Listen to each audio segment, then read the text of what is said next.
I established my business back in 1993, run as a partnership at the time.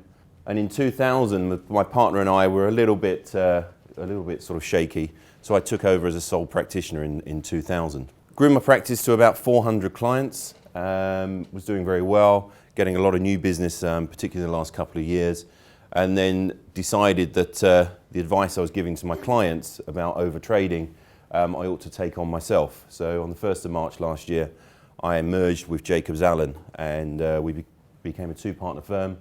So I took an extract from Accountancy Age about social media, and apparently 75% of the 1,000 accountants that were surveyed actually use social media.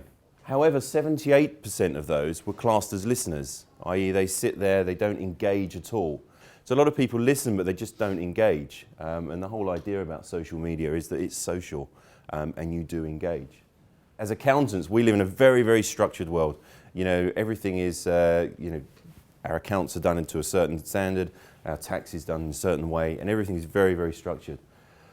Which is probably why we don't engage with social media, because we don't see the point of it. We use 4 main forms of social media. One of them is YouTube, and I'll just go on to YouTube because it's very much underused from our point of view. And if you use YouTube and you produce a YouTube video, put it on your website. And I would certainly advocate using YouTube a lot. And when you get into it, whoever provides you with your websites, ask them to embed the YouTube video into it. Now, Facebook. From a business point of view, a page.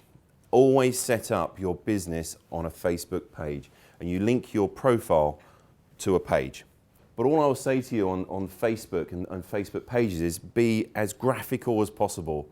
It's a more of an extension of your website, but it's something you can keep up to date all the time and really easy. And on the front of Facebook now, you have this banner at the top which you put a picture on. Get a decent picture and change it regularly. And what that does, it keeps refreshing that Facebook page. And the important thing is you then link it back to your website. And the other thing is comment using your page on other people's profiles and pages, because it's your company going on. And the whole thing about social media is it's viral marketing, and that is free advertising, and we use it as well for ourselves. This is my favourite of all the social media outlets, Twitter. I did put good, bad and ugly and have some examples, but I wasn't brave enough to try and swap between here and the net. With Twitter, all I'll say first of all, if you go on to Twitter, sort out your bio.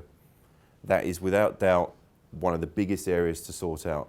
Get a decent photograph done. Go down to your local photographer and get a decent photograph that's modern done, not with the old sort of, marbly backdrop, with a nice white backdrop or something like that. Make it look fresh, make it look smart. And my reason for going into social media, particularly Twitter, was not to get more work, was actually to get people to engage with the person. So my whole ethos around social media was to say to people, I do more things than sets of accounts and tax returns. I have actually, I've got a dog, I've got a family, I like golf, I love rugby.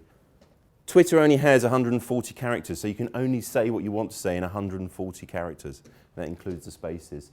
So it's very quick, very short, and a very quick message out there. But again, engage. Engage with people all the time. The world of online accounting. So moving on. Sage 1 is based in the cloud. It's more secure than sending a set of accounts by email. They have 2 products that we use. One's called Cashbook and one's called Accounts. Cashbook is designed for your Excel users using Excel spreadsheets, really, really small traders. Cashbook is a brilliant product. And Accounts is the next version up. It allows you to do your VAT. It also allows you to do your invoicing. And what we love, especially with using the iPad scenario, is that where our traders go out, they can actually raise their invoice when they've done it, especially the small traders. We've got a carpet fitter that raises invoice there and gives them an invoice straight away by email. And it works very well. It works over 3G as well if your internet connection goes down.